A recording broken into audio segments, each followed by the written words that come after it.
Okay, so, you know, part of gardening is you make mistakes, and I did make a mistake. So I'm going to show you what happened, and I think I have a solution, and I can give you guys some suggestions if you go this route to reinforce your arches better. So I showed on previous videos something I learned from another YouTuber, how to really economically create arches that aren't as strong as like a cattle panel, but pretty strong. So, so mine has collapsed basically.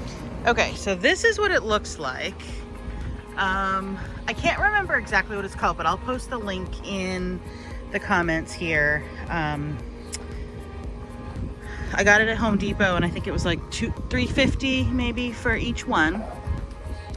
And so what I did was, like for this bed, I went ahead and put, this one has 4, and I just zip tied them together to make it stronger. So, but the trouble I ran into, let's walk over here, and I will show you, is this particular, so you can see it's leaning and sort of collapsing because the weight of this one is starting to take over. This has tons of spaghetti squash on it, like a ton. And so what happened was it started kind of falling over. Look at all these bees still. Whereas this one over here is still upright. So you can see what a difference those two make. Look at my cucumbers starting to really take, we've already had about 4 cucumbers out of this thing. I'll tuck you in. Okay, so back to this.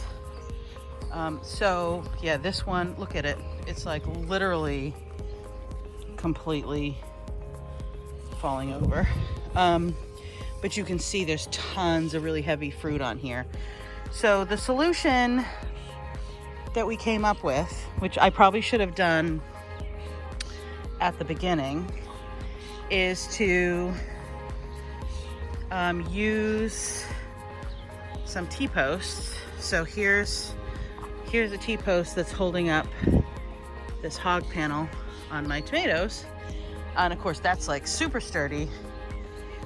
So I went ahead and bought 4 T-posts because I want to put like 2, because I think we've got a row 4 of these.